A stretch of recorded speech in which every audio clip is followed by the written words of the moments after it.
This is the second lesson on new Hollywood. So just to have a recap in terms of the studio system. The studio system was really prevalent within the 1930s and 40s, and mostly in the 50s as well. But directors were getting fed up with the studios having a lot of control. You've got to remember with Casablanca that it was all filmed apart from one scene at the beginning. It was all filmed within a studio. You know, even the end scene, they had fog machines, they had a model aeroplane, they even had dwarf people out with flashlights for sort of runway lights. So we got to the 1960s and things started to change, and there was this emergence of new directors, independent directors. They were fed up with the studios having control over them and they wanted some independence. They were also fed up with this idea of maybe a classic narrative which had the beginning, the middle, and the end. So you had the establishing, like Casablanca does. You establish it's in Casablanca, you establish this as a place full of refugees. You establish Rick's Bar with a long shot and then a tracking shot going into it. And this was very very typical of of the era, the new directors in the 1960s really wanted something different, and one of the reasons Arthur Penn, who was a director of Bonnie and Clyde, he did Bonnie and Clyde is one of the reasons he did it because of he was out on the road, so Warner Brothers didn't have that control over them. I mean, they were losing grip anyway in terms of in terms of what was being filmed. They were losing grip on their control of directors and of actors and of films. People wanted something different. Now, this emergence of new directors, it wasn't just Arthur Penn and Bonnie and Clyde. There were other films around, Easy Rider, for instance, Dennis Hopper, and The Graduate with Dustin Hoffman starring in it. And quite a controversial storyline, really, where he's engaged to Dustin Hoffman, and I forgot his name then. Dustin Hoffman is engaged to a girl his own age and is seduced by Mrs. Robinson. So it's quite controversial in terms of the content, in terms of the narrative for an audience. Although the Hays Code had gone at that time and there was a new code, the MPAA, which was far more lenient than the Hays Code, they were still quite conservative with what they would allow. In Bonnie and Clyde, for instance, there was lots of controversy over a particular scene where you see Bonnie and Clyde lying down in the bed and Bonnie on top of him, and she starts to move down his body, and they were getting very, very restless with that scene because they thought, whoa, that's going too far, what's inferring? And also the studios were getting a little bit upset by the violence in Bonnie and Clyde as well. Again, if you look at the old classic Hollywood films, the violence in them, you never see any blood. If someone gets shot, that's it. They just fall to the floor. So this new wave of directors, this new wave of films really was far more controversial. And Penn actually said it wasn't just that we were sick of the system and having to adhere to the system. At that point, the system was sick of us, of itself. And you needed something else. Audiences in the 1960s were fed up with just having the same old, having that classic narrative. Good will always prevail over evil. And they looked to independent directors for something new. If you look at people like Quentin Tarantino, you absolutely see how he got his influence from these new wave directors. And new wave is something that I asked you to look up last lesson. New wave, French new wave. Um, this was coming out of France, obviously French New Wave. This was a new way to film. It was a way which the camera would track the person. It would be handheld. You'd have lots of jump cuts in it. You might have effects within it. So, for example, they might split the screen into four. It's very character based. There are lots of long takes in it as well. So the editing wasn't as that invisible editing we had in classic Hollywood narrative. It wasn't like that. It was very choppy, or jump cuts, or you had these very, very long takes. And like I said, if you look at Tarantino, you can definitely see the influence of French New Wave. Um, so so that in terms of French New Wave, that was what Arthur Penn looked towards to get his influence for Bonnie and Clyde. Suddenly we were sort of not behind the actors, but we were in front of them. We were walking with them. We were walking with them for a long, long time as well, really getting to know the characters. We didn't need that establishing shot. The location wasn't important. The characters were important. Indeed, in Bonnie and Clyde, when you watch it, you will see the way it starts. It starts with Bonnie.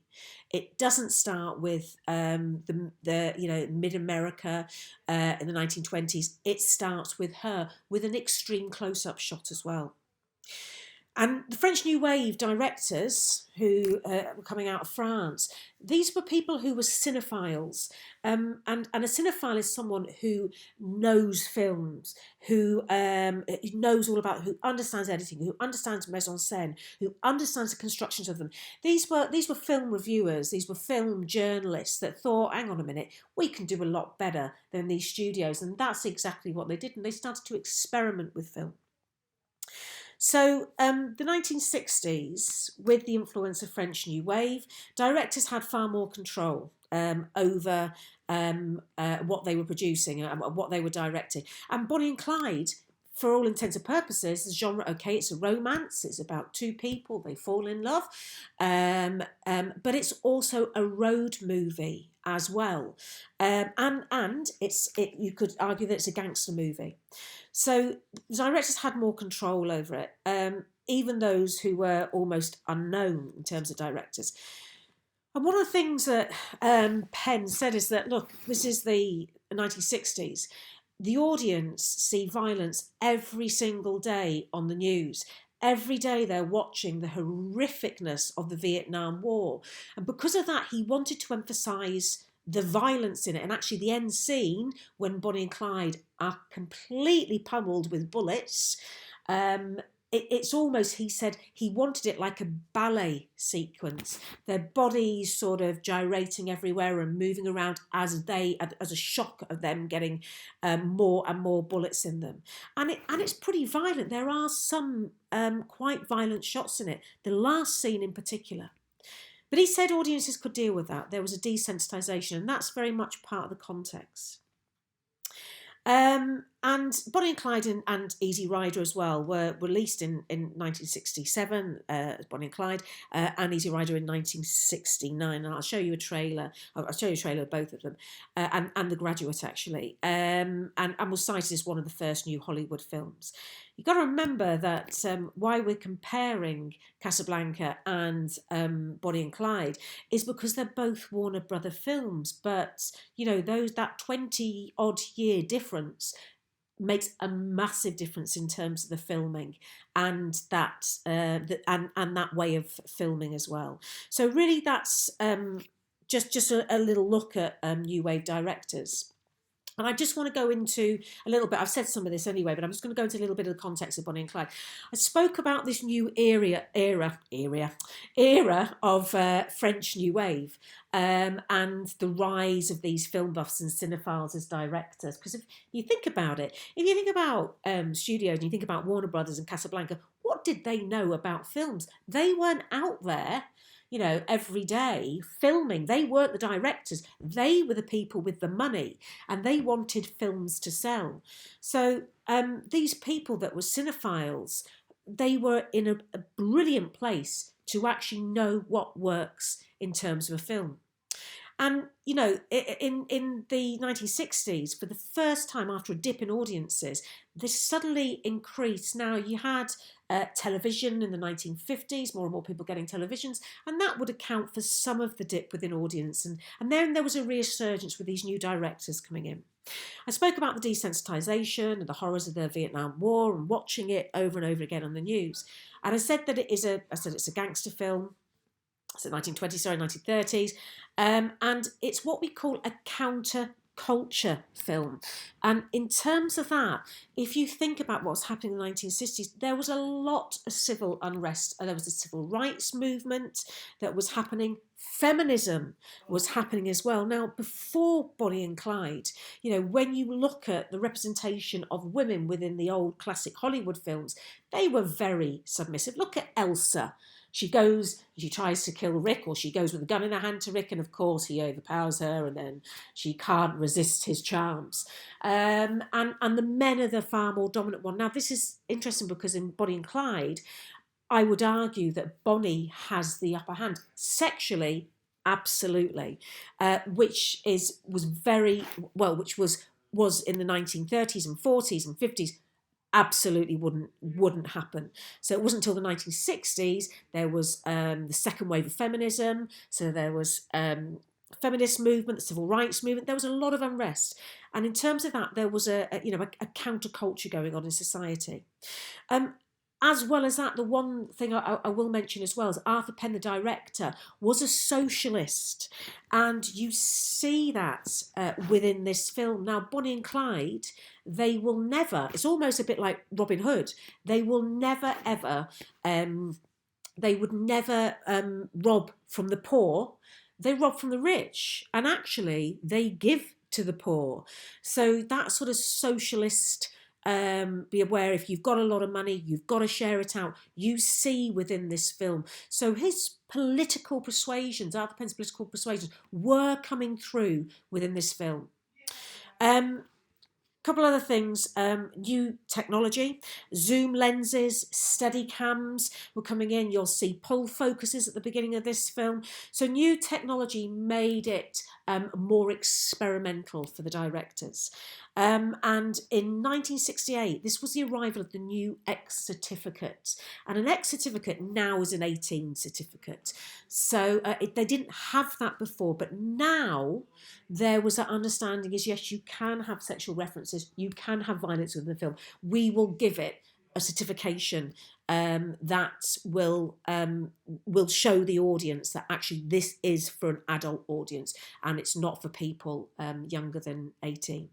So there's just some context and some information about French New Wave and context of Bonnie and Clyde. What I would like you to do is I would like you to watch a video on French New Wave. Because it explains it really well. It's a really nice, concise video, and you can have a look at the techniques that are used, because you really got to see it. It's not just me spouting it, you've got to see it to actually understand it. And I'd like to have a look at a few trailers really of what the film, what The Graduate was like, and what Bonnie and Clyde were like. And you'll see straight away the filming and the representations very, very different from that classic Hollywood that we've seen. It's not, I should say that it's not 100% different. This is a comparative study. And it's not different. It's not all different. So if you go into an exam, you're not going to say, "Oh, yeah, Bonnie and Clyde's completely different." There are some similarities. There still is some classic Hollywood features within there, but it is relatively different. There's a lot of differences within both films.